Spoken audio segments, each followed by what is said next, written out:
It all starts with our excited MC, because something he had been waiting a long time for finally happened. He was feeling strange sensations he had never experienced before. Whether it was possession, transfer, or reincarnation into another world, he was just happy to finally succeed. This is Kim Sun-woo, an ordinary South Korean citizen who had been preparing intensely for this moment for a very long time. He studied every single book, novel, webtoon, and game he had consumed in his entire life in great detail. He dedicated himself to doing this with absolute focus on each of the works he loved the most. The young guy even posted a massive breakdown with over 5,000 characters, criticizing plot holes and story development. He kept detailing the issues of the work in an extremely thorough manner, pointing out the lack of emotion and weak narrative structure written by the author. Without resting for a single day, he wrote about a different title every time, always in a very meticulous and detailed way. He deeply analyzed the entire story and the complex world building of that fantasy realm. He memorized from heart the relationships between the characters and the exact location of all the hidden relics and secret items in those works. But of course, most of those stories ended in a very specific way.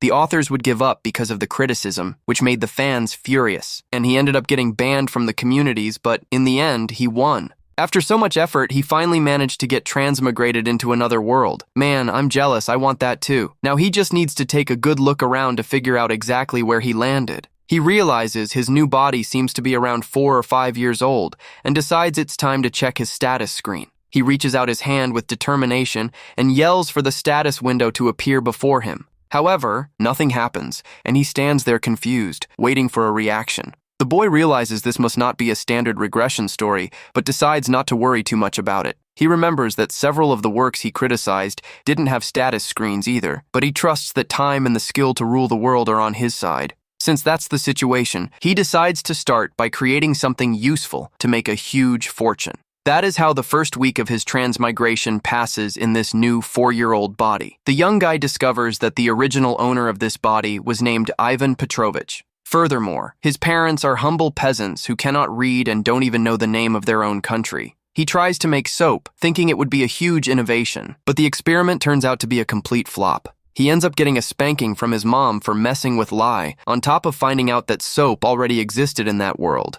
and so he reaches his 6th week of transmigration, still in the 4-year-old body. While heading to the neighboring town to buy eggs, a few flying newspapers catch his eye. He notes that if society can print and distribute newspapers all the way out there, that place is definitely not in the Middle Ages. He wonders where on earth he is and starts crossing off several candidate works from his mental list. Now 15 weeks have passed since he was transmigrated. Over time, he finally manages to discover the name of the country where he lives and the name of the current king. Faced with this, he rips the remaining few pages of his candidate list to shreds and throws them straight into the fire. That is an entirely unknown country, with a strange monarch and neighbors he has never heard of. More important than knowing which story he reincarnated into, his main question becomes what genre that story actually is. Time flies by, and he reaches his 4th year of transmigration, now being 8 years old. But suddenly out of nowhere, the terrifying demon king ends up appearing in that world. Someone tells little Ivan to wait right there and not worry about what is happening.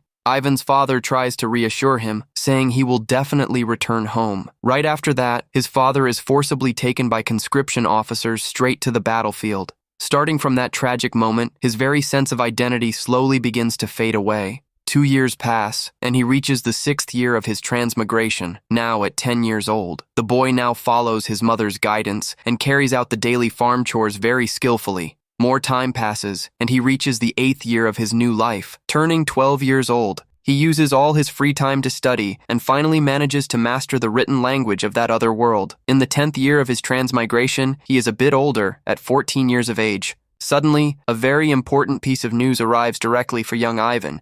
He ends up receiving official, heartbreaking news that his father passed away on the battlefield. The absolute wild part is that the official document reporting his father's passing had been issued 2 years prior. He is completely shocked and baffled, wondering if the genre of that world might be a strategy simulation game. He reflects that it's an isekai with gunpowder weapons and steam engines, where knights, mages, the demon king, and foreign races fight together in a war next. He looks over at his mother and notices that she is weeping uncontrollably and trembling without stopping after receiving the terrible news. His mother completely despairs, asking between sobs how all of this could happen to their family. Ivan tries to calm her down, telling her not to worry, but the very next day he takes drastic action. The young man makes the ultimate decision to enlist in the military and leaves for the train station packed with new recruits. He accepts an annual salary of 15 Eastern coins, requesting that all the money be sent directly under his mother's name. He didn't do this out of pure filial piety alone, but rather out of sympathy for that woman who gave her heart and soul to live for him.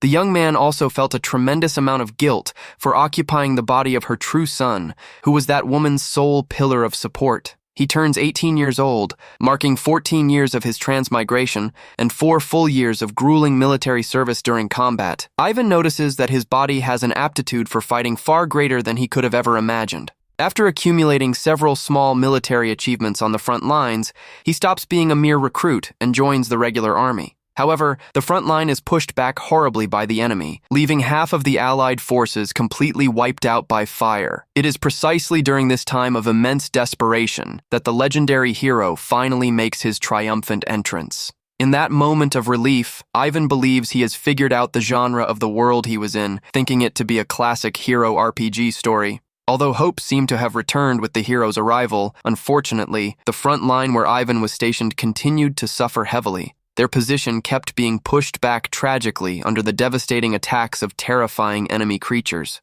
Time passes, and at 28 years old, he reaches 24 years of transmigration, totaling 14 years of military service. The tide of that bloody conflict starts to turn when the hero's party successfully ambushes the Demon King's generals. After accumulating countless brilliant military accomplishments along the way, Ivan starts fighting directly alongside the hero's party. He is assigned to the Recovered Region Control and Enemy Suppression Unit. To shorten that ridiculously long and complicated name, everyone simply called it the Strike Unit. It was an elite group dispatched every time the hero took down a commander and the enemy camp collapsed. 2 more years pass, marking Ivan's 30th birthday, with 26 years of transmigration and 16 in the military. The big news spreads and the people celebrate upon seeing the hero's party return victorious after finally defeating the dreadful Demon King, wearing his ceremonial dress uniform. Ivan patiently decides to wait for the happy ending of his own journey in that world. He thinks that finally his great ordeal has come to an end. He was certain he would finally escape that harsh world upon turning 32 years old. However, 2 full years pass since the fall of the Demon King, and the long-awaited happy ending simply never happens. Meanwhile, the number of surviving soldiers in the feared strike unit was reduced to just 1/5 of the original count.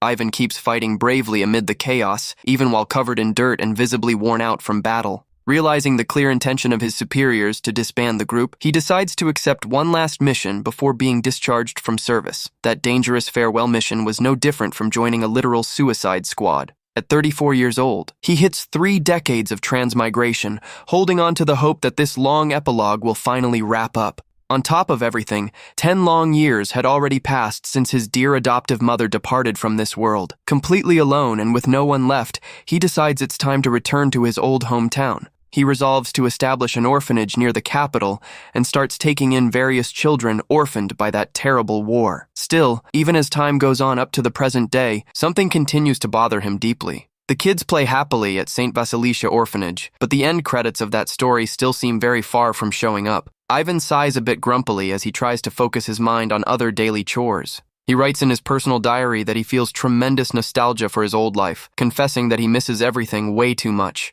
He writes down a list of dishes he wants to eat when he returns, revealing that he misses those foods so much he's almost going crazy. 4 years have passed since the Demon King fell, and he wonders when the ending will come, fearing the requirement might be the hero passing away from old age. Suddenly, the sound of firm footsteps echoes down the hallway, breaking the quiet of the room where he was. He immediately goes on high alert and turns to see who is approaching his reading room. The seasoned veteran right away recognizes that very distinct sound drawing closer to him. From the sound of the leather, the scent of gunpowder, and the rhythm of a single person's steps, he realizes it's a highly trained soldier. Without hesitating, he covertly reaches his hand toward one of his hidden weapons to be ready for the worst. The large wooden door of the room begins to swing open slowly in front of him. A smiling young officer enters with a salute and says, "It's been a long time," while Ivan calmly calls him by his name. Dmitri Ivan says he should have knocked on the door, while Dmitri stammers out a complaint about that habit and questions the look of that beard that doesn't suit him at all. But Ivan ignores the comment about his looks and coldly states that the reason for him being there is strictly business. Dmitri jokes that it's been ages since they last met, but Ivan is so impatient he doesn't even give him time to sit down. Before handing over an important sealed envelope, Dmitri insists that he open and read it right away. Revealing that it is a personal letter sent directly by Her Highness, the Princess Ivan grows suspicious and asks if there is poison in the letter, but Dmitri jokes that it's probably just a note asking how he's doing and tells him to hurry up and open it. Ivan gets thoughtful at the idea of the princess being genuinely interested in how he's been spending his recent days. He knows very well that Elizaveta Kirillovna Krasilov, known as Iron-Blooded Liza, would never send a letter out of mere politeness. Ivan comments that the situation seems quite tough, and Dmitri agrees, saying the military administration complains every single day wanting them to fall back. To make matters worse, he reveals that Crown Prince Alexander is trying every possible way to split the country into 5 parts to sell it off amidst all this political crisis. His Majesty, the High King, continues just sitting on the throne without saying a single word. However, Dmitri smiles excitedly and presents incredible news regarding the International University, the renowned academy founded by the Allied Kingdoms in the war. That would be St. Yansk University, and he asks Ivan if he knows who the new students and professors joining this year are. Among the new freshmen is Isabel, the skilled daughter of the legendary hero Maximilien. Also part of this group is young Oscar, son of the powerful knight Gilles de Reyes. Another member is Elfie Hera, the talented daughter of the renowned mage Bulgreen. Besides them, we have Esadizi, daughter of the berserker Einar, and Lucia, the nimble disciple of the trickster Enrique. All the children of the former heroes are there, including St. Patricia herself, who took over as the new department head of the academy. Since the institution has no age limit, promising kids from all over the world prepared from an early age to secure a spot, Dmitri warns that, due to the extreme importance of these children, if any of them end up getting hurt or perishing in there, things are going to get real ugly. The country will be completely ruined if anything happens, so Ivan directly asks what he needs to do. Dmitri explains that his mission is to protect all those kids for 3 full years, ensuring they return home completely safe. Ivan gets extremely frustrated, wondering why on earth the ending of a hero story had to be so complicated. He curses the happy ending trope, since now he has to deal with chaotic international relations, dark internal politics, and a sudden academy arc. But all of a sudden, a shocking and unexpected realization flashes through Ivan's head, leaving him completely frozen. He tells himself to hold on for a minute while trying to connect all the dots of this puzzling situation. He slams both hands onto the desk with immense force, unleashing a reddish aura that leaves Dmitri utterly clueless. He lets out an annoyed curse as he realizes the truth behind this whole twist in the story. He finally realizes that, in reality, that world was a classic Magic Academy story all along. Dmitri grows quite concerned and asks if his senior officer is feeling all right, but Ivan just asks back if he honestly looks like he's doing okay. He vents that he spent 30 long years fighting and surviving in that brutal world, only to find out all of that was just the prologue. He slams his fist tightly onto the broken desk and makes a final decision on what to do next. Ivan smirked and says he just needs to make sure those kids graduate safely so he can finally see the end of the story. He formally accepts the mission and tells himself it's time to finally go back home as Kim Sun-woo. The princess's personal letter opens by asking how Vanka has been doing lately, saying she hears news about him sometimes and that he seems to be doing fine. She asks if he remembers when they worked hard tending the garden, confessing she wished for a cup of tea together before he left without looking back. The white-haired princess laments that winter is approaching once again, being a season much colder and quieter than the last. She gently extends her delicate hand to touch the green leaves of a plant in the beautiful garden. She continues her thoughts in the letter, referring to Vanka as her most trusted and loyal woodcutter of all. She promises to pay triple for any wish he has. And if that reward isn't enough, she will answer with their sincere friendship. And if even that isn't enough to settle the outstanding debt, she is willing to pay with the precious memories they share. She reinforces that the kingdom still urgently needs his devotion, just as it always needed and always will in the future. Ivan finishes reading Kirillovna's affectionate signature and begins mentally summarizing all the duties of that difficult assignment. The primary objective is to make sure absolutely no one perishes or gets injured during the 3 years the hero's children spend at the academy. He still finds it unbelievable that the true genre of the world is an academy story, but brightens up thinking he might go home in 3 years. Ivan asks Dmitri who will arrive first at the academy, and the officer replies that Einar's daughter, heiress to the High King of Drone, is already on her way. Ivan widens his eyes slightly upon hearing that familiar name and repeats Einar's name with total seriousness. although he is now known as the respected High King of Drone. In the past, he was merely one of the brave warriors of the former hero's party. Ivan remembers him laughing loudly and roaring about how to swing a real axe, considering that man an absolute wild lunatic out of control. And the very first person traveling straight toward the renowned Magic Academy is precisely the daughter of that completely insane and dangerous man. The warriors of Drone proudly celebrate the heiress, shouting that she carries the blood of the great conqueror, King Einar, and will conquer everything in her path. She complains that they keep teasing her, but tells them to watch closely, while the men remark that she's going to dominate the orchestral music department as a DC. The eldest daughter of the berserker Einar yells in annoyance, asking what's wrong with orchestral music while clutching her instrument case. She tells everyone to pay close attention to just how wildly successful she will be when entering St. Jansk's orchestral music department. The illustrious Order of Drone Knights gives her a grand send-off, but just 2 days after departure, their travel train suddenly ends up violently derailing in a terrible accident. Dmitri is utterly shocked and asks if the attack on the train is real, to which Ivan confirms with absolute certainty, making the young military man question the reason. Ivan remains silent for a moment, looking out the window, and coldly explains that this happens simply because it's an academy story. He reflects that in classic hero tales, the protagonist always defeats the terrifying Demon King alongside loyal companions. Furthermore, one of the powerful executives of the enemy army ends up switching sides to support the hero. At the end of that whole long journey of dangers, peace finally returns to the entire world. All of these rules are well-known tropes, and every genre has its common sense, which brings back memories of the world-building setting document he read in the past. That very same important document that he himself burned 30 long years ago at the Gorvich train station, an imminent terrorist attack against the incoming train, is simply the expected common sense for the start of this new story genre. The clock shows exactly 9 o'clock in the morning, indicating that Princess Esidisi's train should arrive at any moment at the station. He deduces that if someone were indeed planning to attack Princess Esidisi, the ideal location would be that border station right there. Crossing the border transfers total responsibility to the kingdom, and the area past that station is an extremely protected military zone. Since he had no concrete proof, he preferred not to ask for backup, but he notices just how sloppy his potential opponents are. Ivan begins walking calmly through the station lobby while scanning the surroundings. He notices that, among the few people there, a man pretending to check schedules let 3 trains pass without boarding any. Another guy pretends to sell vegetables while scouting the area, which is absurd because nobody buys vegetables in a deserted station like this,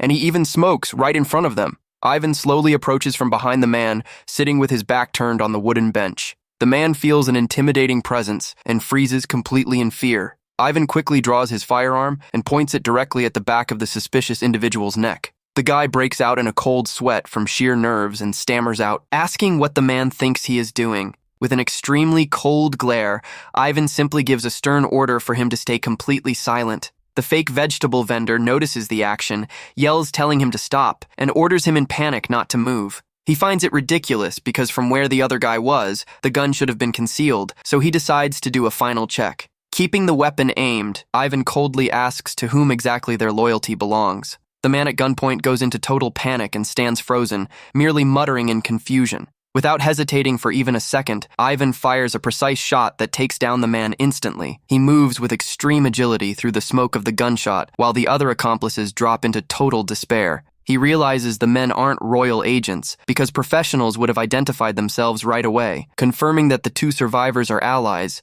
the remaining criminals shout furiously, commanding to shoot without mercy to take out that opponent no matter what. He notices their movements are clumsy and concludes they definitely aren't part of the Krasilov monarchy. The criminals fire several times in his direction in a desperate attempt to stop him, but Ivan dodges easily and lands a devastating axe strike that immediately silences one of the attackers. Right after, he delivers another swift and relentless strike to neutralize the next adversary. He executes his moves with surgical and swift precision against the remaining enemies. Ivan knows full well that those amateur criminals had never faced a true elite combatant before the last surviving criminal falls to the ground, screaming in extreme pain upon realizing he lost his own arm. Ivan coldly tells the guy that if he doesn't stop that severe bleeding, he's going to pass away in just 3 minutes. With his coat splattered with dark stains, he asks in an intimidating tone where his other companions are located. The attacker begs for his life and reveals through sobs that there are 15 more men waiting near the train tracks.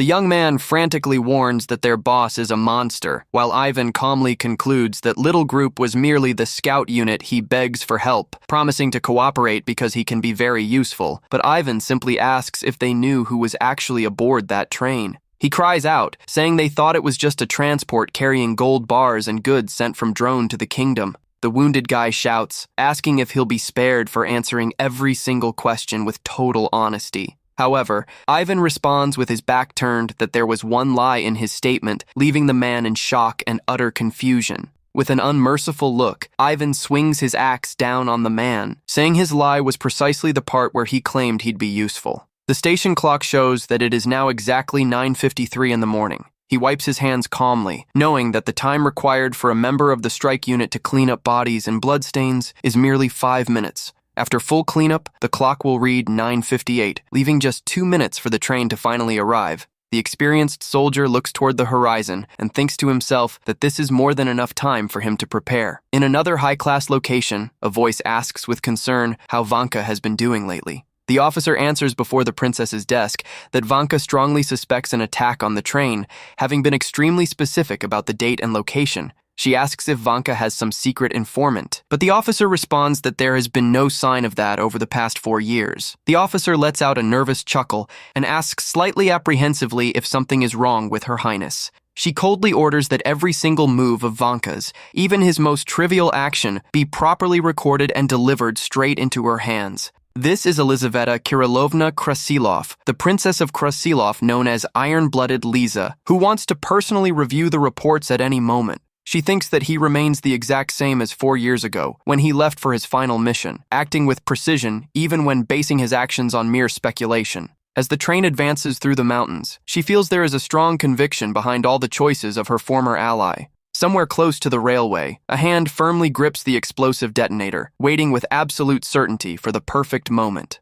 Meanwhile, Ivan dashes rapidly across the snowy mountains, guided by the common sense of classic Magic Academy stories. He knows full well that an attack on the train will never manage to severely injure the protagonist or the main cast members of the story. This classic train attack event before classes start is nothing more than the necessary tutorial to introduce dangers to the new students. Since the tutorial only serves for the rookies to adapt, the villains gear up, saying all it takes is pressing the detonator button to finish everything off. With a firm push of his thumb, the criminal presses the red button on the detonator to trigger the destructive explosion. Ivan actually had zero intention of stopping the train attack from the start, letting the tutorial take its planned course. SADC screams in terror amid the wreckage, while Ivan thinks the tutorial must be solved by the protagonists, while he focuses on his own assignment. The scarred leader of the criminals smiles sadistically, commanding the gang to loot the train, while Ivan's objective is to find out who commands that group. As soon as he uncovers the identity of the terrorist group, he plans to eliminate every single core member later on,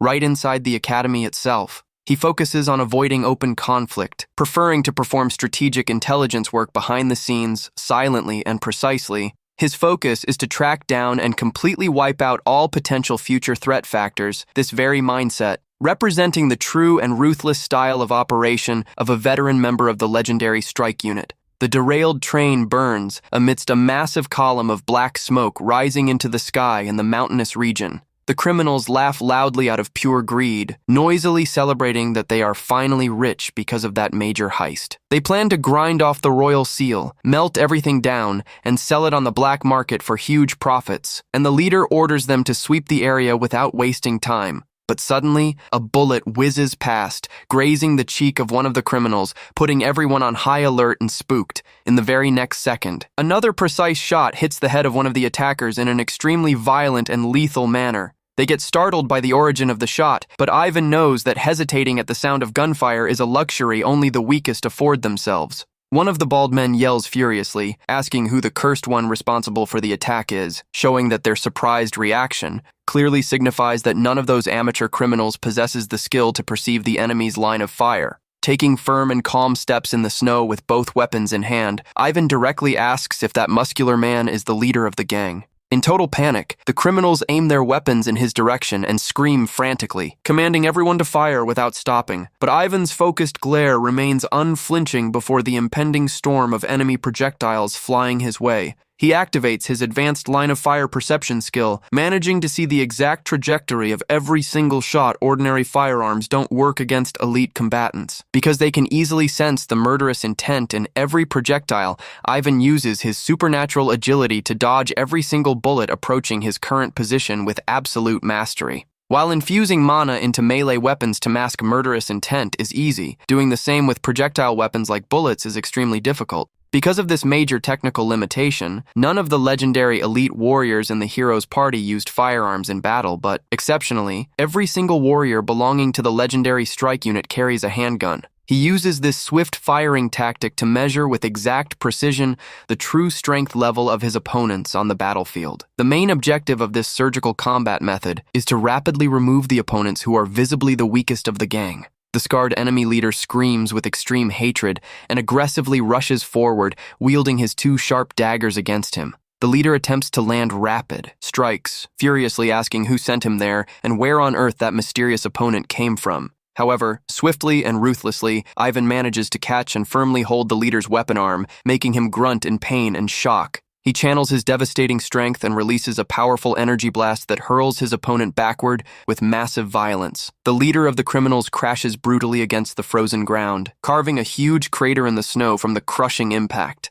The scarred leader tries to push himself back up with great difficulty through the dust, letting out a groan of sheer pain after Ivan's devastating blow. He shouts in anger, saying he etched Ivan's face into his memory and telling him to just wait, but Ivan merely asks calmly if he's good at remembering faces. The experienced veteran walks slowly toward him and coldly responds that this is actually a very good thing. The leader is left completely in shock and terrified, while Ivan mentally concludes that the guy is probably the tutorial boss of the story. Knowing that the boss ultimately belongs to the protagonist, Ivan decides he has no intention of finishing him off there, but plans to do something else instead. Ivan demands that he answer immediately at the slightest sign of recollection, warning that he knows countless ways to inflict extreme pain without disabling someone's body. 2 months earlier, Esidisi's father was yelling firmly at her, saying there was no way she should follow him and threatening what would happen if he caught her doing so. He continued the serious warning, stating that if she followed him even for a single second, he would disown her from the family forever. Esidisi stomps off firmly with her instrument case on her back, while her father tries calling out to her in deep concern to no avail. However, the muscular King Einar smiles subtly and thinks to himself that everything is fine as long as his daughter simply doesn't catch him. It is for that exact reason that King Einar decided to summon and gather all those powerful and imposing elite warriors in his presence. He shouts with all his might, asking who among them will be the brave warrior capable of protecting Esidisi without her ever sensing their presence. The men beat their chests and roar enthusiastically, stating they are ready, while a question arises about who exactly those noisy guys are.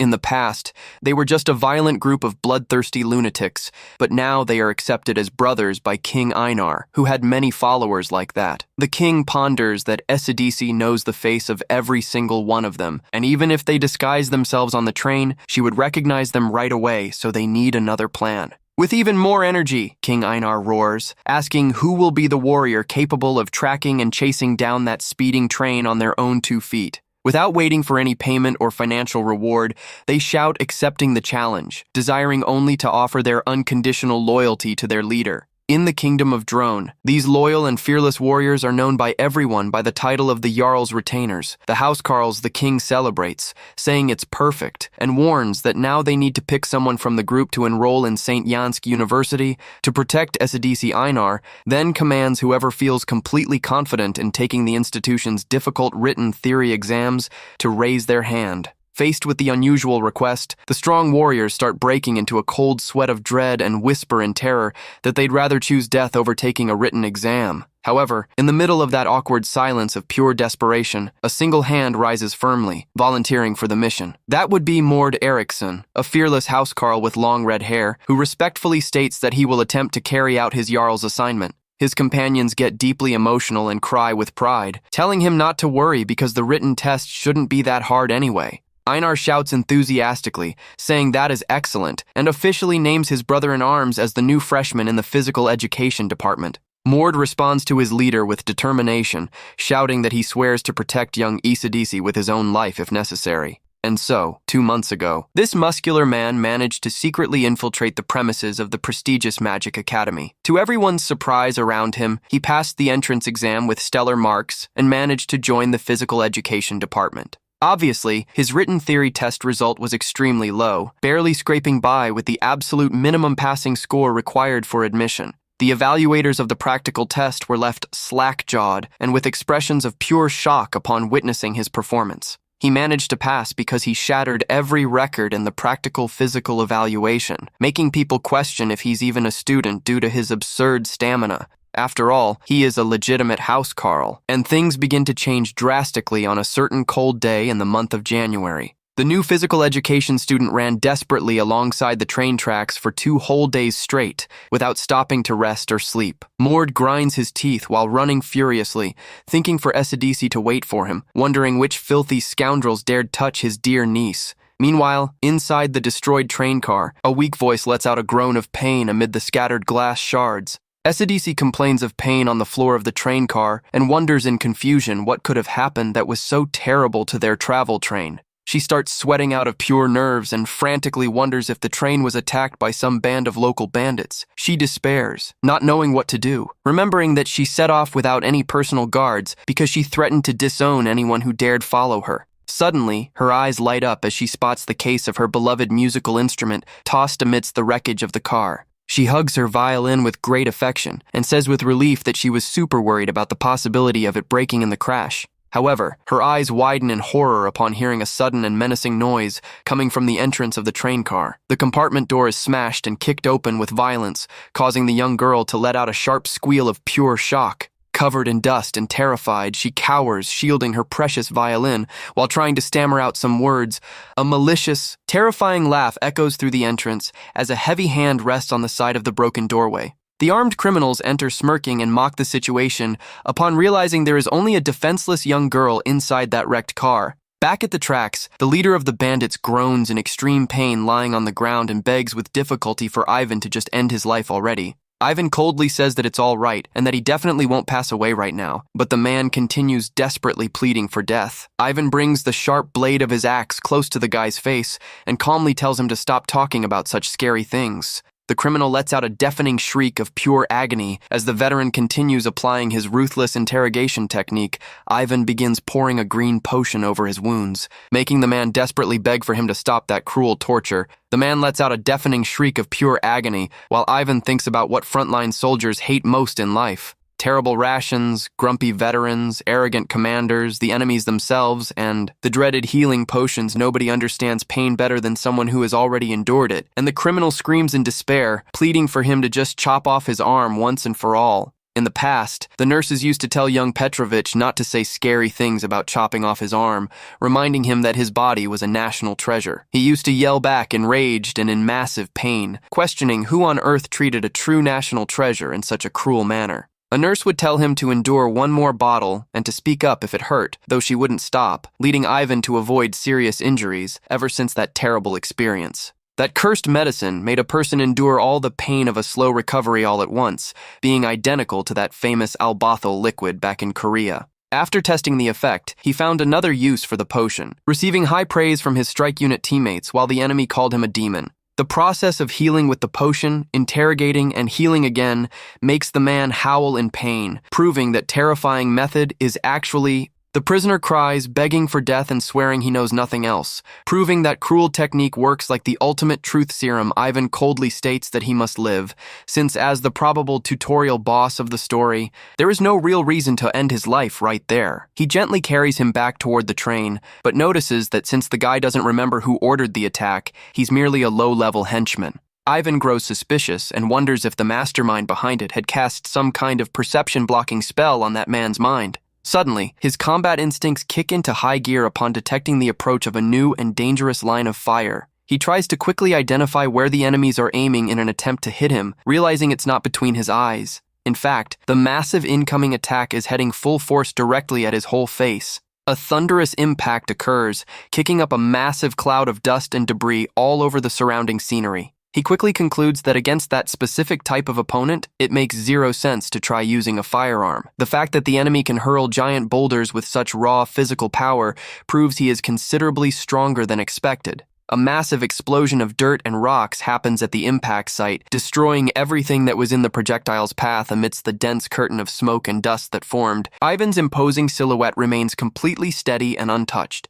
He calmly steps out of the smoke and deduces that his new opponent must also possess the line of fire perception ability for attacks. With an extremely stern and intimidating glare, Ivan loudly demands for the enemy to come out of his hiding spot at once. A heavy boot wrapped in an intense red aura of mana takes a firm, heavy step onto the battlefield. The imposing warrior leaps toward Ivan wielding his twin axes and admits that he is truly a rather interesting opponent. He says with intense rage that it was a colossal mistake for the opponent to dare lay a single finger on his dear niece. Despite all his skill, Ivan looks back thoughtfully and realizes he made a misjudgment because the defeated man wasn't the tutorial boss, but rather her uncle. He grips his own combat axes firmly, preparing for the real clash that is about to go down. With his blue aura glowing intensely, Ivan hopes that man knows something useful because he realizes that guy is indeed the true enemy leader. Mord Eriksson attacks with fury, bringing his axe down relentlessly against his adversary. The brutal blow strikes the ground with extreme force, creating a devastating shockwave between them.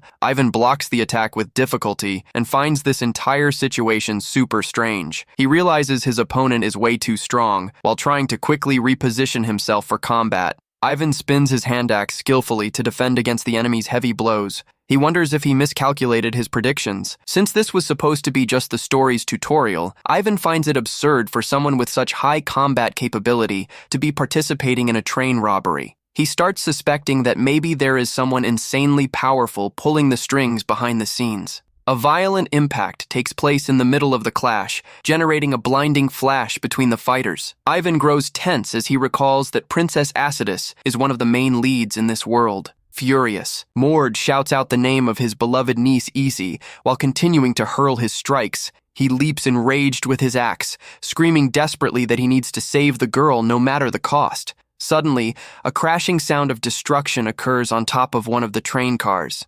Inside, young Easy is cornered by armed looters and terrified, pleading for them to stop. One of the criminals mocks her, saying with a sinister grin that he thought she was just an ordinary survivor. Out of nowhere, the looter gets hit by a violent and unexpected strike right in the middle of his face. Easy apologizes to her violin Kong Kong as she smashes the bandit's face with the instrument. The impact is so ridiculous that the other henchmen are blasted right out of the train from the force of the hit. The remaining criminals stand completely in shock upon seeing their comrades taken down so effortlessly. Trembling with rage and holding her broken violin, the girl glares furiously at the looters. Easy cries out of sheer anger because they hurt her beloved violin Kong Kong, calling the bandits wretched lunatics. Despite looking like her mother, her father is none other than the feared Einar, known as the Butcher. Easy laments with tears in her eyes, saying Kong Kong was a wonderful musical instrument. In a panic, the looters scream desperately for everyone to run away from there as fast as possible. She raises the damaged instrument, ready to make the criminals pay for what they did to it. Swearing revenge, the young girl charges forward enraged, marking the exact moment the strongest music student in the world is born. Ivan hears the desperate cries for help from the bandits and gets confused about what is happening over there. One of the looters is sent flying through the air upside down, screaming in sheer terror. The others run panicked, saying the girl went crazy, making Ivan and Mord pause their fight. Totally bewildered, Ivan asks if Asura is safe, while Mord frantically shouts, wanting to know what happened to his niece. As they run, Ivan realizes the man he used the healing potion on earlier wasn't Mord's niece. Ivan recalls a story trope where the protagonist never perishes in train heists because a helper always shows up. Mord points his axe at Ivan and asks if he wasn't one of the criminals attacking the train. Ivan says he doesn't get the cause of the misunderstanding, but Mord fires back, saying he saw him healing one of the bandits Ivan remembers when Dmitri complained about the cruel use of the potion, but explains that it's an interrogation method. He explains he needed to extract important information, and Mord laughs, relieved, saying he should have mentioned that sooner. However, Mord suddenly senses something and turns around, startled upon detecting an approaching presence. Easy emerges from the smoke, clutching her broken violin, and her uncle shouts her name in immense relief. Mord runs to hug her, overjoyed that she's okay, while the girl looks surprised to see her uncle there. Ivan watches in silence, remembering he saw that girl, whom he calls Asura, 7 years ago. He recalls when she was just a tiny child running around happily to call her uncle. He thinks she might remember him, but sees that she is safe and that Mord has more than enough strength to get her to the academy. Ivan decides it would be troublesome if his identity were exposed there, just as the girl starts looking in his direction. He vanishes swiftly from the spot, prompting Easy to ask her uncle if there wasn't another person right there with them a moment ago. Mord looks around in silence, intrigued by the sudden disappearance of that mysterious man. He begins reflecting on the young man's combat style. Realizing it was identical to that of the Krasilov Special Forces, Mord remembers that the axe work was very familiar and closely resembled the techniques of his brother Einar. He concludes there is only one person from Krasilov who learned axe techniques from Einar. The hero candidate Ivan Petrovich Mord asks if the girl remembers someone named Ivan, and she responds excitedly that she definitely remembers him. Ezzy says he was a very good and nice person, while her uncle walks thoughtfully, doubting the nice part a bit. Mord thinks he heard that Ivan had passed away 2 years ago, grumbling that he couldn't recognize him without him shaving his beard. Ivan lets out a tired sigh as he watches the late afternoon slowly fade away. He leans against the balcony, thinking that it was an extremely exhausting day for the little payoff he got. The system confirms the success of the mission, securing Isi's safety and recording that her uncle was an undercover agent. The day dawns calm and sunny over the grand, beautiful towers of St. Vasilisa Orphanage. Ivan reads the reports confirming the safe arrival of Einar's daughter and feels relieved by the good news. He analyzes the data of 2 more heroes' children who will be setting off soon, concluding that the short distance makes things easier. The reports show that the mage's daughter is coming by airship and Enrique's disciple is already in the capital. Ivan prefers not to run into her and wonders if the tutorial will finally end if he deals with 2 more train attacks. He bites the cap of his pen thoughtfully, trying to decide what his next step should be from here on out. Ivan writes down a list of things he wants to eat when he gets back to Earth on a piece of paper, starting with a dish of kimchi. He crosses out the first option and writes tteokbokki in large letters, deciding that is a much better choice. He wants to eat that super simple food, the kind sold at school street carts, without any modern twists or chain franchises Ivan laments wanting to go back home, when suddenly he hears a voice at the window asking if he's going to abandon them again. He gets a huge shock and quickly spins toward the window to see who is standing there watching him. Young Priscilla appears smiling at the window and says she overheard the director grumbling about what he wanted to eat. Ivan gets confused and startled, asking how on earth she managed to climb all the way up there. She says she studies hard since it's her graduating year, but Ivan reminds her that this is the 3rd floor, and scaling walls is not on the syllabus. Priscilla celebrates her victory in sneaking in, but Ivan says she must use the hallway next time because that's dangerous. As it turns out, at St. Vasilisa Orphanage, there is a very old game that is taken extremely seriously by the children. Everyone's favorite game there is trying to creep up on Ivan without him noticing their presence. In the past, the kids did everything to surprise Ivan, who always acted in a mysterious and alert manner. His gaze remained extremely sharp, picking up any suspicious movement around him. He could catch objects tossed at his back with ease and without needing to look behind him. He could also find any hidden child on his first try, leaving the little ones startled by his skill. Ivan seemed like an intimidating and imposing figure to the kids who tried to hide from him. He would simply lift the frightened boy out of the barrel with his bare hands in a calm manner. Despite looking scary, Ivan was very gentle and let the orphans play on his shoulders without complaining. The little ones loved running up to him, and Ivan thought that if they could fool his senses, they'd be ready. He believed the children would be able to manage on their own in the world, with only 2 weeks remaining until the arrival of the hero's party. Ivan thought he would have a short period of peace and total freedom before the next event began. However, he was completely wrong about that temporary calm. Priscilla ends up being captured by 2 bandits and warns that they'll be in serious trouble if the director finds out about everything. One of the kidnappers, intrigued, demands to know where she learned to conceal her presence in such a flawless manner. With a confident smile on her face, she reveals to the criminals that her director's name is Ivan Petrovich. The 2 henchmen turn pale with fright at the exact moment they hear that feared name.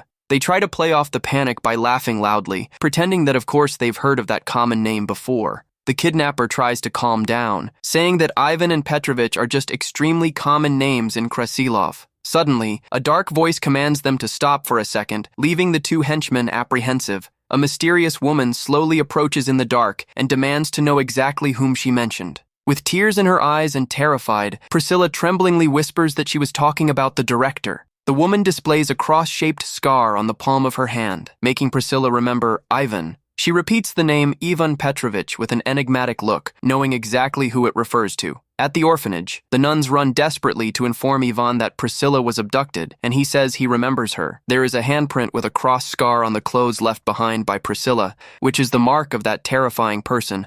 Ivan realizes she is the last person in the world he wanted to encounter, but now he'll have to adjust his plans. That cross mark represents an inescapable summons from his former master from times past. The strike squad he served in back in the day was a direct creation of that mysterious woman. She had said she was going to retire, but in reality she kept operating covertly in the shadows of everything. Enrique, known as the Shadow Blade, was actually building a new crew of assassins in secret. Ivan decides to enter the southern underground drainage channels, since the only info he had was that Enrique's dungeon was located there. It took him under 3 hours to pinpoint the hideout, but he admits that's the first time he's seeing the place in person. In the center of the city's main square, large monuments and statues honoring past heroes used to stand. However, right after the defeat of the Demon King and the end of the war, the statue of the nameless hero vanished mysteriously from the site. Nobody cared much about the theft of the statue in the middle of the capital for a very simple reason. Everyone knew Enrique, who was part of the hero's party, left a plaque stating she had every right to pay tribute to the fallen. Ivan observes the statue hidden there and thinks the motive for the theft is the same one that caused the end of the strike squad. He steps closer and gets curious upon noticing an inscription carved directly into the stone monument. The inscription states that their glory will be eternal even if forgotten, signed by Princess Elizaveta and Enrique herself. Ivan bows his head in a sign of respect before the monument, offering his silent tribute to his former comrades. He thinks to himself that one shouldn't mourn those who departed first in the Great War. After all, Ivan knows he belongs to the same line of warriors and will one day stand alongside them as well. All of a sudden, the ground cracks and a secret passage begins to open up right in front of him. Ivan walks through the hidden entrance and descends toward the true lair of his former master. He senses a familiar presence and goes on maximum alert, realizing he has finally reached his destination. Ivan enters a luxurious and lavishly decorated hall that totally contrasts with the sewer environment. Enrique calmly remarks that he still remembers how to find her even after all this time. She asks if this is the first time they've met face-to-face in the last 7 years.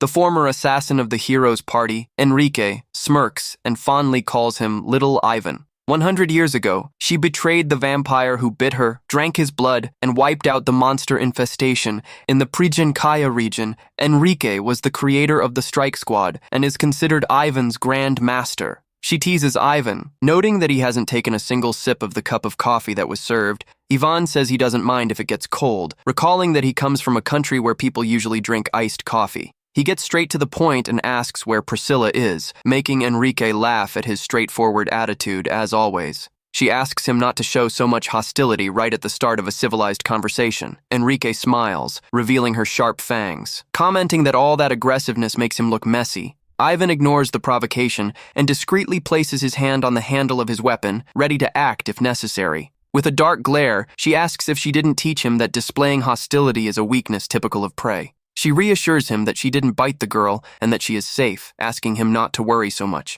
Suddenly, the air fills with a suffocating, murderous aura, forming a massive red serpent around Ivan. Enrique demands that he answer her questions, instead of just questioning things himself. The snake-like aura tightens its grip, and she asks what exactly he is planning to do. Visibly irritated, she demands to know the reason he's been gathering so many orphan kids lately. Ivan feels annoyed, thinking he found it cute when he learned she had adopted an orphan after retiring, but he finds it absurd for her to send a professional assassin to his backyard after only 2 years of training. He views the situation as a literal declaration of war coming from his former master. Enrique keeps looking at him with a bored and cold expression while sipping her tea. She pouts and says she's deeply hurt by his suspicions toward her. Enrique complains about his beard, saying it makes him look ridiculous with a style that was trendy 100 years ago. She gets annoyed thinking she invited him in peace, yet he arrives exuding a terrifying aura of death. Ivan thinks about how much he should reveal, finding it strange that she's asking about his current plans. Underneath, the kingdom of Krasilov seemed peaceful, but in reality, it was divided by an internal power struggle. The crown prince wanted to declare foreign war, while Princess Elizaveta tried to maintain peace at all costs. To avoid conflicts, the princess used agents who faked their own passings to protect the heirs going to the academy. Ivan knows he is one of those secret agents, and finds it very strange that she's questioning his mission. Since she knows about the mission given by Elizaveta, Ivan starts suspecting if Enrique might have betrayed the princess's faction. He wonders if by any chance his former master had allied with the crown prince who seeks war. Heavy tension builds in the air as both stare at each other, thinking how insane the other is. Ivan tries to ease the mood through dialogue, commenting that he heard her disciple is entering Yansk Academy. Enrique smirks and asks what about it, making Ivan let out a heavy sigh at her reaction. Even says his client took an interest in her because if the girl were to get hurt, it would be an irreplaceable loss for the nation. He explains that Elizaveta asked him to look after her disciple, warning that if Enrique hasn't allied with the prince, she'll understand the message. From Enrique's perspective, Ivan's words implied that he already knew her disciple's identity and that she was his target. Ivan bids farewell, thinking she understood the message, while Enrique slams the table furiously, thinking the bastard is hunting her disciple frantic and worried about the young girl's safety. Enrique rushes to the door and yells for Lucia to enter the room immediately. The door opens and the young girl answers cheerfully and excitedly that she's already on her way to answer her master's call. Enrique introduces her eldest disciple, and Lucia politely greets Ivan, saying she has heard a lot about him. Ivan notices she is a regular human and wonders in thought if the girl happens to know her master's true race. In a very naive and smiling manner, Lucia responds with total certainty that her beloved master is a normal human. She praises Enrique, saying that despite her exotic diet, she is a hero who protects the nation and that her humanity defines her race. Ivan is left completely speechless before such innocence and merely responds with a simple, confused comment. He thinks that after the war, the kingdom became hostile toward non-humans, making it very rare to find someone with such an open mind. Enrique feels proud of her disciple, considering the girl a precious gift she received in life and a much better person than them. However, she suddenly releases an intense aura of red flames and sternly warns that she wouldn't want to have to eliminate Ivan. Ivan draws his weapon upon realizing things have spiraled out of control and an inevitable clash is about to start between them. He says that if she is still on the royal family's side, he will put his memories on the line to ask where her loyalty lies. With their auras colliding, Ivan asks what price Alexander paid her, questioning if it was in blood, people, or territory. Enrique gets confused by the accusation and asks if it wasn't Ivan himself who recently joined forces with Alexander. Ivan's aura fades, and he stands bewildered, revealing he has never even seen the face of that smiling man she spoke of. A completely awkward silence fills the room as the two stare at each other, totally clueless. They remain in silence for a long time, leaving young Lucia quite confused by the sudden reaction of the two. Enrique gives up and sits down huffing from exhaustion, complaining that talking to him is exhausting and that God should have given him a bit of eloquence. Lucia cheerfully remarks that she thinks the two of them make a great match, making Enrique yell in annoyance, asking what on earth she's talking about. Ivan sighs tiredly, thinking that with all that built-up tension, he should request extra overtime pay from the princess. He finally takes a sip of his coffee and feels relieved upon realizing that, one way or another, the issue was resolved. He concludes that even if the tutorial moves forward, Enrique's disciple will be safe because her master will personally take care of protecting her. Enrique and the future St. Yansk University student Lucia chat in a cheerful and relaxed manner after the end of that massive tension. Ivan watches the two and thinks that meeting with the girl's guardian ended well. Looking more like a mother-daughter relationship, Enrique asks why he taught ambushes to the orphans, and Ivan replies that they just worked hard on their own to get jobs. After that, Ivan walks for a long time alongside Priscilla, realizing that location is indeed very far from the orphanage. He wonders why Priscilla went so far as to catch the attention of Enrique's subordinates in the city center. Priscilla timidly calls out to the director, and even merely responds with a calm murmur as they continue walking with a sad and worried look. The girl asks if by any chance he is getting ready to leave for somewhere far away. Ivan remembers that lately he's been receiving visits from government agents and leaving the orphanage unattended quite frequently. He looks at the food list he was writing and wonders if that was why she deduced he was leaving soon. However, he starts to think the real reason she picked up on his impending departure might be something else entirely. Ivan realizes he might have simply let the kids see through his feelings that he actually planned on leaving from there. Suddenly, he hears quiet crying beside him and glances down, intrigued to see what is happening with the girl. Priscilla begins to weep uncontrollably, sobbing and begging for him to please not abandon them and not leave from there. Ivan realizes the young war orphan was terrified, thinking she would lose the only safe shelter she had in the world. That was why she ran off to find work, and since her footsteps were silent, she ended up mistaken for an enemy-trained spy, Ivan affectionately places his coat over her shoulders while she cries and softly asks where he plans to go. He admits to himself that he truly desires to leave that other world once and for all, but knows he still has duties to fulfill. He looks at the young orphan and firmly and sincerely reveals his true plans for the future. Ivan says he is going to St. Yansk University, but tells her not to worry, promising to visit them often. Priscilla smiles relieved through her tears, while Ivan thinks he can't and doesn't need to leave right away. He poured so much effort into St. Vasilisa Orphanage and calculates it will take about 3 years to manage to settle everything and leave for good. Knowing that the entrance exam for the tough St. Yansk University will be in November, the kids start hatching their own plans. Priscilla realizes that if all of them study and pass the exam, they can reunite with the director in just 1 year. The orphans make a firm pact to go after him following the same rule as before. Without the director noticing a thing, Priscilla warns that they must act in absolute secrecy. Without letting the director find out a single detail about their plans, she proposes a bet that whichever group manages to get accepted into the university wins, making all the orphans start studying like crazy. While the boys prepare intensely for the test, Ivan analyzes the documents and thinks everything is progressing very well. The system confirms that the first part of the mission with Easy, daughter of the feared warrior Einar, was completely finished with success. The mission involving young Lucia, who is the faithful disciple of Enrique from the former hero party, is also logged as completed. Ivan continues reviewing his reports with close attention, knowing there is still plenty of work to be done ahead. Shortly after, the train heads toward its next destination, carrying the new heirs who must be protected during the journey. The next target Ivan needs to keep a close eye on is none other than the owner of an elegant sword with ornate details. Young Isabel travels peacefully seated in the train car, keeping her imposing sword always sheathed by her side. She is a very serious and composed young lady. Besides carrying the weight of being the daughter of one of the world's great legendary heroes, Ivan remembers that the former heroes party actually functioned like a true silent strike squad operating in the shadows. To manage to defeat the Demon King's forces, they had to infiltrate deep into extremely dangerous enemy territory. Because of this major difficulty, all members of the heroes party had to act with maximum discretion and stealth. Maximilian, the great hero of that legendary party, always maintained a calm, confident, and completely fearless composure. However, things didn't always go as planned, and his companions used to call him a complete lunatic on missions. Enrique used to complain a lot, sarcastically asking why he didn't just go around yelling to everyone that the hero was right there. She would turn away in anger, while the other soldiers kept shouting and cheering the grand arrival of the great hero. Maximilian would ignore the warnings and charge full tilt into battle, roaring with determination that he couldn't lose no matter what. He landed such absurd blows that young Enrique was left shocked and exhausted by the sheer lack of sense in her own teammates. Gilbert showed up celebrating the training even with a broken wrist, leaving Enrique even more annoyed by such recklessness. Gilbert asked St. Patricia to heal him, while the mage complained about the two warriors' lack of respect during battle. The berserker Einar just let out brutal belly laughs, finding humor in all that confusion and chaos in the middle of the camp. He shouted that the men of his homeland lived to make their mark on the world, while the others begged him not to do anything stupid. The night sky shone intensely and majestically over the vast mountains where the legendary group used to camp.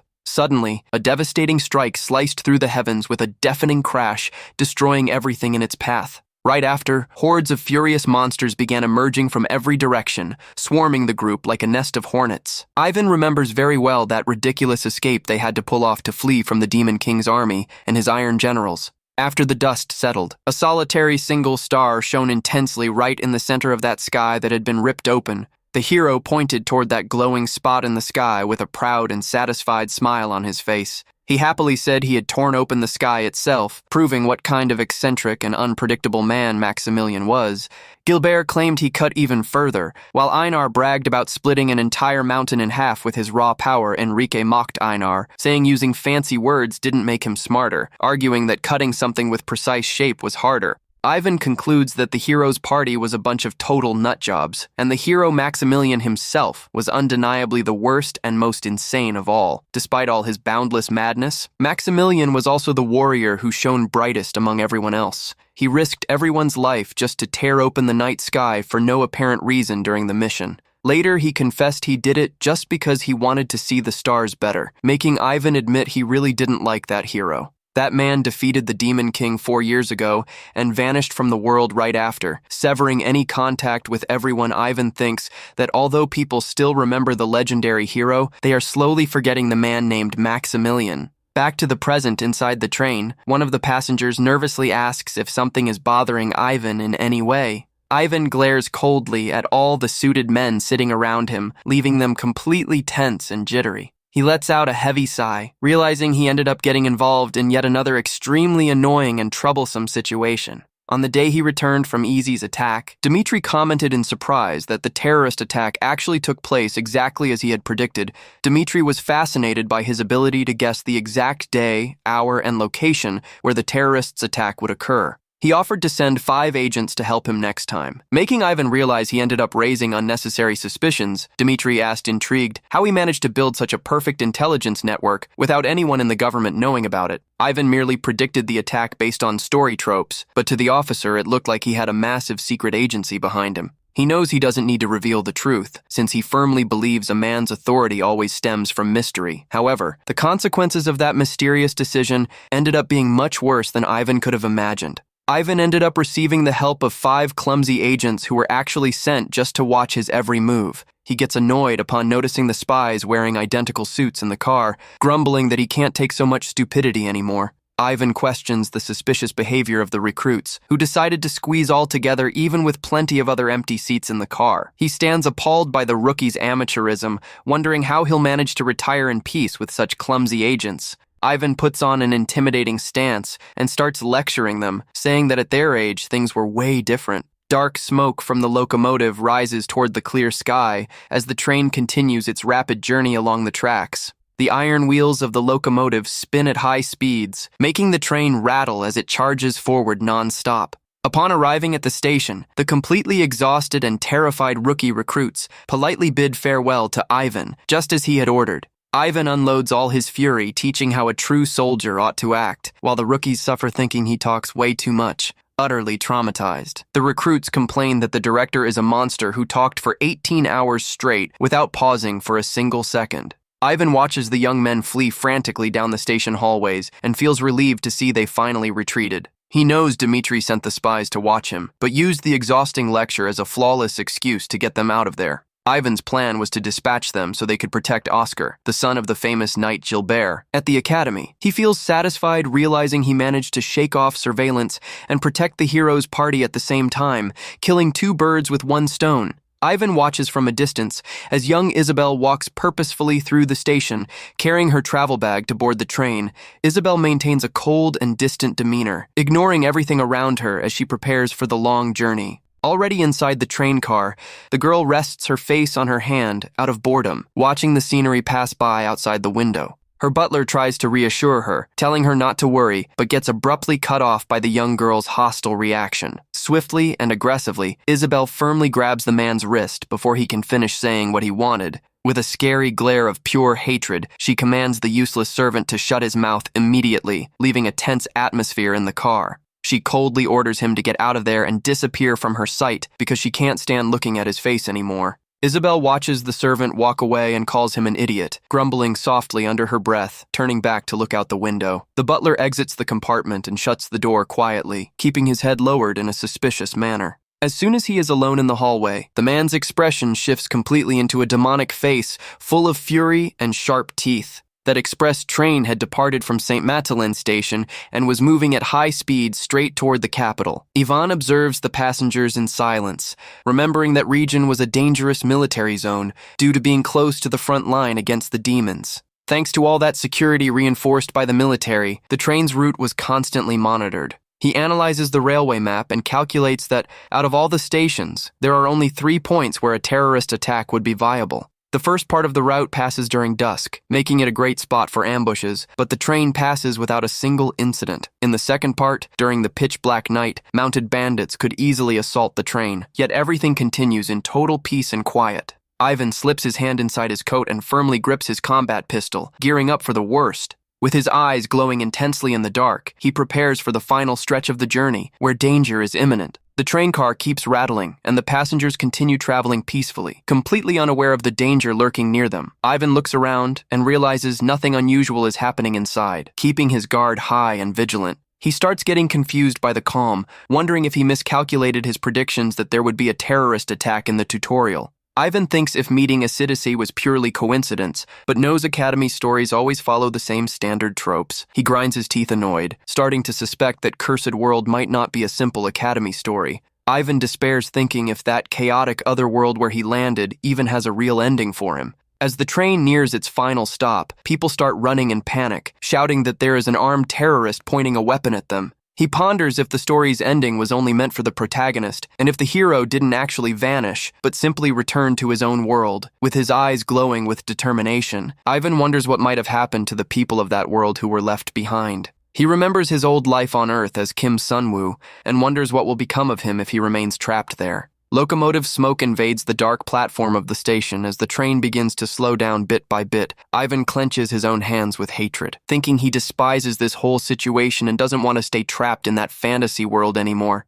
He desperately desires to drop everything and go back to his cozy home on Earth, where he could sleep peacefully for a whole week. He despairs, remembering the complete lack of comfort and rest he faces in that violent, pre-modern fantasy realm. Gripping his own neck tightly and crying out of frustration, he repeats to himself that he needs to find a way to leave that place out of nowhere. Ivan's combat instincts flare up as he detects mortal danger flying right at him. The mirror of his memories shatters completely under the impact of an extremely violent surprise strike. A colossal explosion of flames and golden magic erupts in the middle of the car, throwing Ivan backward from the blast shrapnel of iron and wood flies everywhere, from the force of the crushing impact that destroys the train walls. A massive fireball engulfs the train car, snapping the iron structure in half in a scene of pure destruction. The impact causes the entire train to be thrown off the tracks, plunging violently down toward the abyss. Isabel lets out a desperate scream of horror as panic takes over and Ivan's old identity vanishes.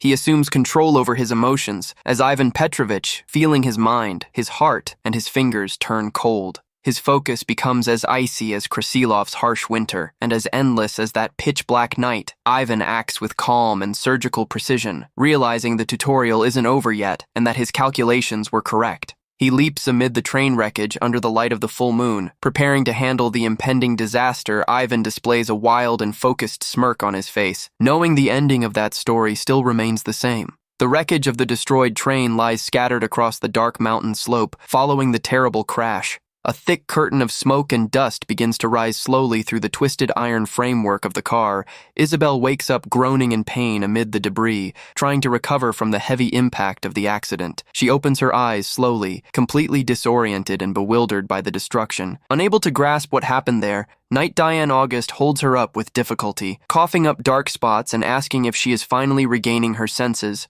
Isabel stands shocked, looking up. Realizing the man is severely injured and losing a lot of fluids because of her, Diane tries to speak with difficulty, even while on the verge of passing away, leaving the girl even more terrified by his condition. In that moment, she remembers with remorse when she treated him rudely and called him an idiot moments earlier in the train car. Desperate seeing his sacrifice, Isabel asks, crying, why he did that to protect her. Diane says the enemies were after her and begs her to leave him there and flee to save her own life. She refuses, calling him an idiot and asking why he saved someone he knows very well hates him and treats him poorly. She says he shouldn't sacrifice himself, thinking her father would care, because that man doesn't give a damn about anyone's life. Diane answers calmly that he already knows all of that and didn't do it to get her father's attention. He reveals he did it simply because she is the daughter of the hero. Maximilian, the most important legacy he left behind, Diane explains that she represents the very remaining hope of the hero Maximilian for that chaotic world. He hugs her with the last of his strength under the metal debris of the wrecked train, accepting his tragic fate. Out of nowhere, Ivan emerges impressively and starts lifting the heavy metal plates that were crushing the two. He observes them sternly and praises the knight's impressive endurance in the face of such severe injuries.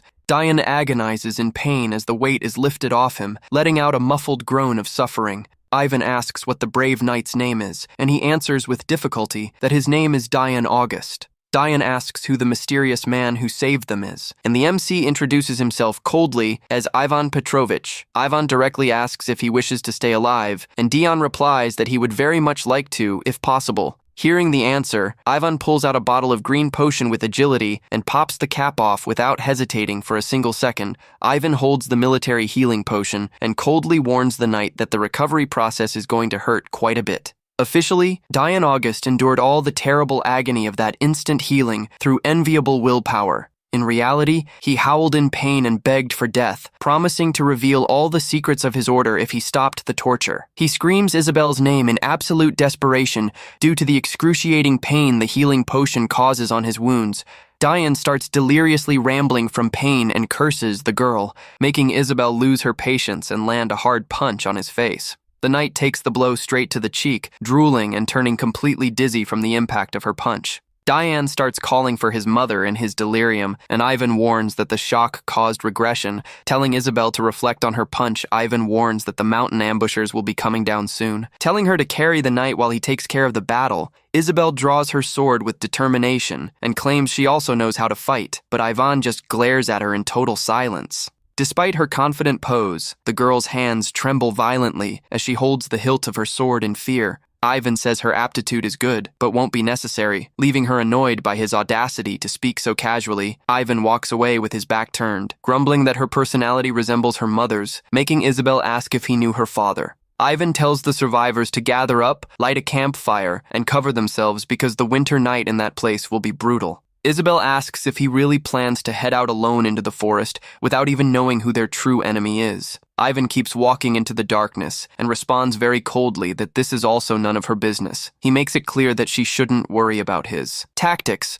focusing solely on keeping the survivors protected. Combat tactical doctrine teaches that a good soldier must always assume the second worst scenario and act in the best way possible. Although it seems obvious, it is in actual real combat that one truly grasps the real meaning of that basic military rule. Assuming the worst means accepting that the enemy will always try to attack in the most difficult and painful way for the opponent. If the terrorists derailed the train, they expect the survivors to flee, getting ready to systematically hunt them down. From the target's perspective, the worst scenario is falling into an ambush during the escape, so the best countermeasure is placing them right where the enemy can easily spot them.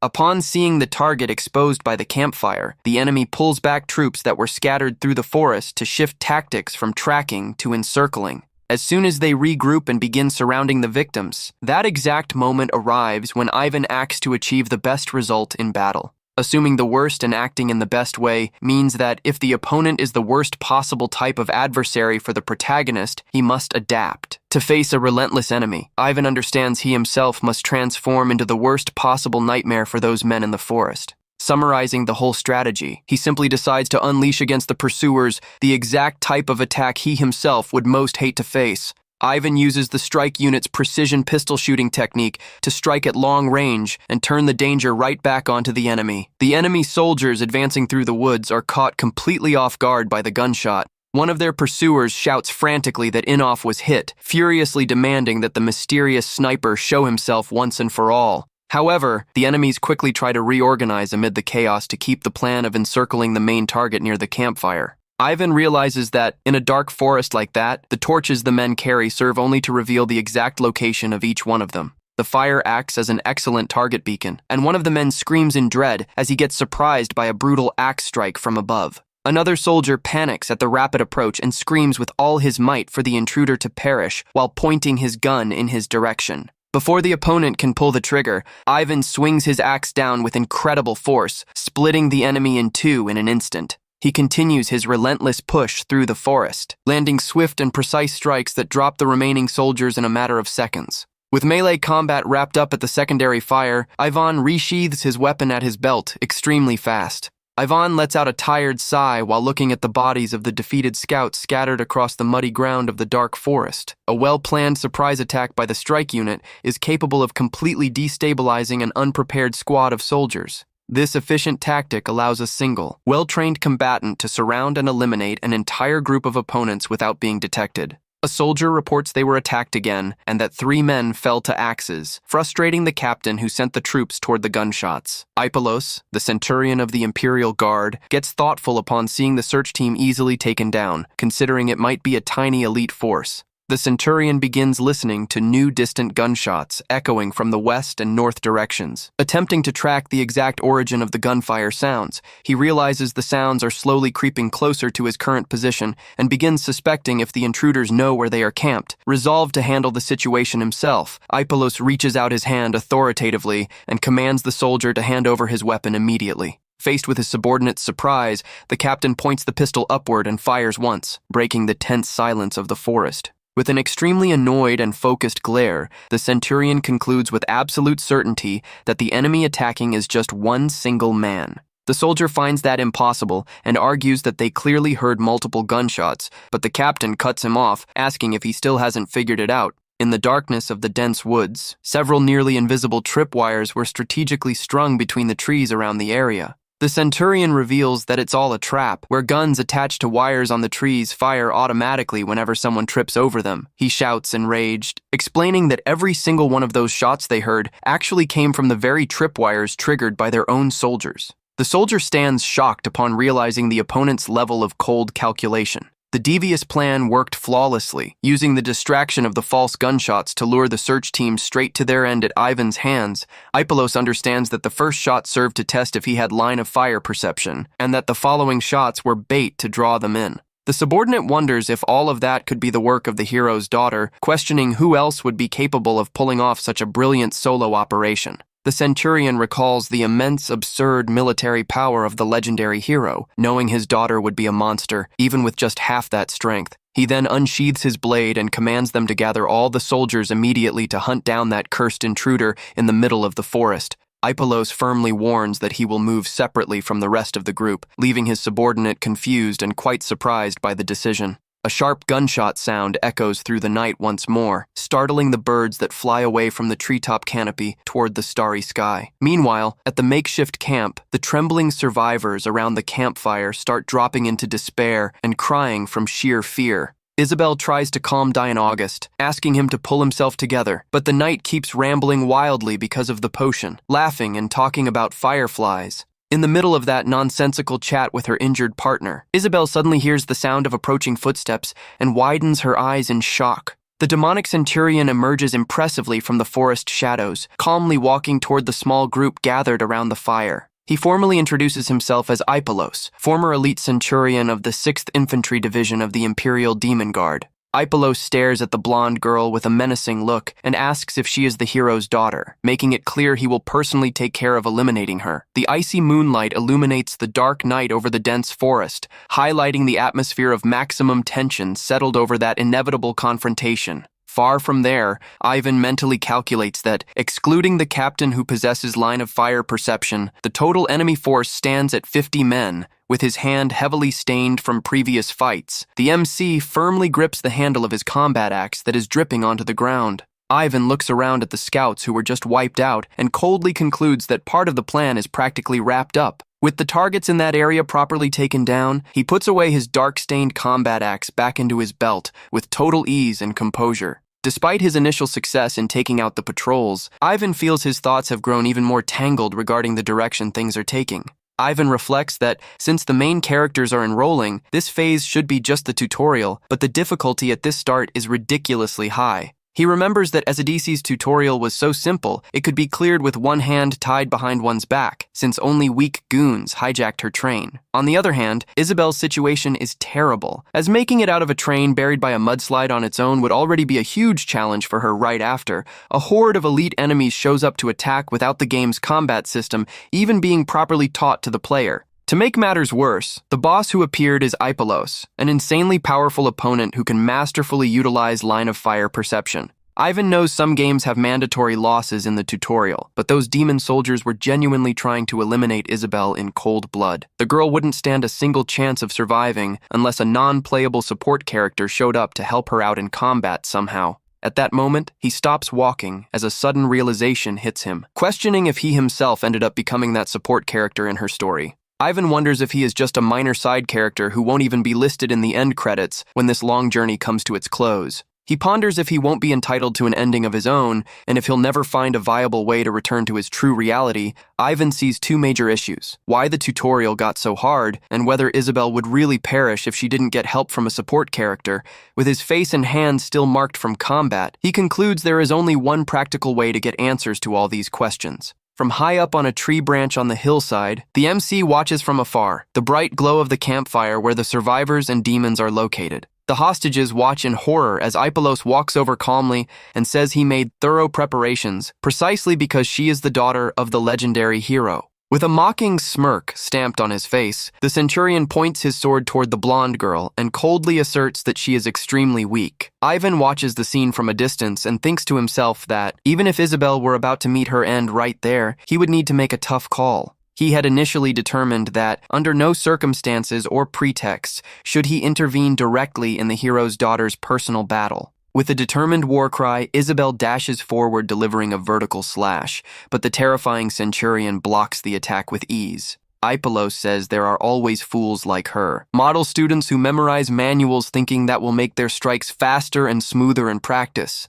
Irritated by the arrogant taunts of the enemy leader, the girl yells at him to shut up and tries to force her blade against his ironclad defense. The survivors watch in despair as they see Isabel being pushed back, unable to believe the hero's daughter is losing the fight. Ipalos questions the point of swinging a sword that doesn't hit its target, saying swordsmanship exists solely to drive the blade into the opponent's flesh. The demon laments seeing that the hero's heiress reached that age without ever having experienced a real fight in her life, only to end up defeated so easily. Utterly furious and with her eyes glowing an intense blue shade, Isabel roars in hatred and refuses to accept those disdainful words from her rival. However, in a swift and precise move, Ipalos strikes Isabel's weapon, sending the sword spinning through the air before getting thrown far away. The sword ends up falling and lodging into the ground, leaving the young girl completely disarmed. The centurion remarks in disappointment that he ended up losing valuable soldiers for nothing. Since the clash with the hero's daughter was settled so quickly, he points the tip of his weapon at her and says that, unlike her father, she couldn't protect anyone, asking if she has any last words.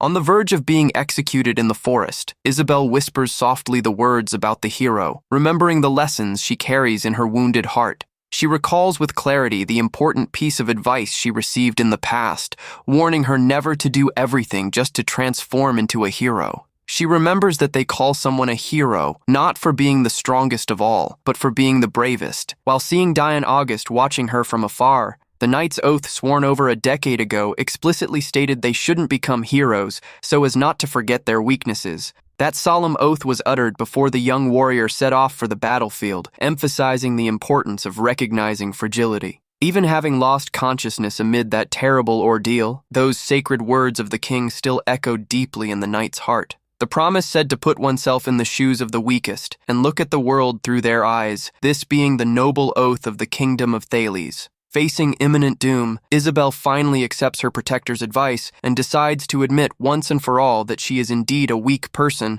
Ipalos tells her to pass away if she has no last words and delivers a lethal blow, but the girl dodges nimbly because she knows her fragility. She understands that the real reason for drawing their swords is simply to do what is right, to protect the people who need it most. The hostages scream desperately as the battle continues, but Isabel knows that helping someone in danger should be as natural as reaching out a hand. Ipalos charges furiously at the young girl and mockingly calls her a knight of Thales, delivering another crushing strike to end the fight once and for all. However, in an impressive display, the girl manages to retrieve her sword at the very last second and grips it firmly with both hands to defend herself. The blades clash violently in the air, showing that she holds her ground in that fight not out of pride or vanity, but rather out of immense humility. The young blonde girl breathes heavily, but stands completely firm before the centurion to fulfill her noble duty of defending the innocent. With her eyes glowing brightly due to her renewed resolve, she raises her sword ready to fight to the end for the great cause of justice.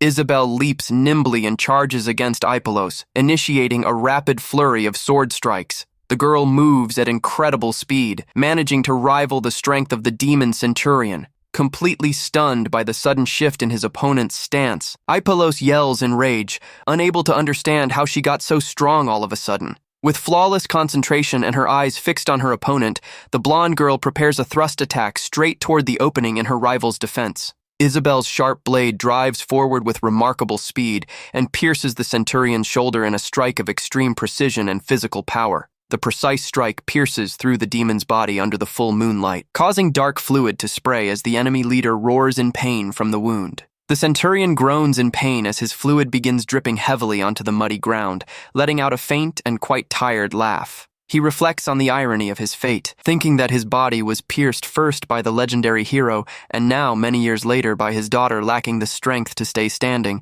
The powerful demon warrior collapses to his knees on the ground before Isabel. As life drains from his wounded body, Isabel approaches slowly and responds with great firmness that she doesn't want to be known solely under the title of being the hero's daughter. She solemnly declares that her name is Isabel, legitimate daughter of Maximilian and Marie, proudly claiming her own identity in the world. The centurion accepts the young girl's solemn declaration before taking his last breath, agreeing in silence as his head hangs lifeless. Isabel lets out a deep sigh of relief and collapses to her knees on the ground, feeling the weight of extreme exhaustion overtake her entire body after the fight. Despite the fatigue and injuries all over her body, a soft expression of duty fulfilled appears on the young girl's face as she looks to the side. Seeing that all the survivors were safe and sound, celebrating and hugging each other around the fire, she realizes her effort was worth every bit. Suddenly, a familiar voice emerges behind her praising her excellent combat performance, which makes the girl's eyes widen in absolute astonishment. Ivan appears walking calmly toward her, and Isabel, confused by his presence, asks about the whereabouts of the other opponents walking calmly up to the defeated centurion's body. The MC responds very coldly that leader was the last remaining enemy. Isabel flops onto her back in the snow and lets out a light laugh, commenting that was incredible. While Ivan looks at her seriously before proceeding, Ivan begins analyzing the facts and concludes that surprise attack was actually just a classic awakening event from the start of a game. He deduces that, if the story had followed traditional cliches, all the survivors in Die in August would have been brutally wiped out by the demons. With that, the tragedy would trigger Isabel to awaken her hidden power to eliminate the enemies, that being the sole reason the hostages are alive now. Everyone's survival was guaranteed purely thanks to his own direct intervention, something that would be impossible to accomplish for a mere secondary character. Ivan lets out a sigh of satisfaction upon realizing that, fortunately, he proved to himself that he is not just a simple, unimportant support character. All of a sudden, he recalls a striking moment from the past when the legendary hero used all his extraordinary power to cleave the night sky. On that unforgettable day, what the hero truly wished to see upon opening the dark firmament wasn't just a simple bright star in the sky. Even in the middle of the dark clouds of enemy territory, the hero just wanted to confirm that the star of tomorrow continued to shine steadily in the exact same spot. To be honest with himself, Ivan admits he never really liked that legendary hero and his antics, with only one clear exception. He remembers the warrior's warm and confident smile, a memory that remains very vivid and sharp in his mind even after so many years. The morning star continues to shine brightly in its proper place in the dark, and the MC simply observes that light with deep admiration. With his mind completely clear and focused, he recalls his goal of ensuring that the children of the former heroes manage to graduate in total safety. To manage to carry out this assignment, he needs to discover how the demons managed to act so boldly and freely, right in the vicinity of the capital holding the green potion bottle. He wonders who their leader might be, and how many demons have already managed to infiltrate the academy successfully. Isabel observes that scene, and, seeing the terrifying green military healing potion in Ivan's hand, asks in terror what he is planning to do with that. Ivan pops open the bottle with a dark glare, remembering that the strike unit is very curious, and that the perfect moment for interrogation has now arrived.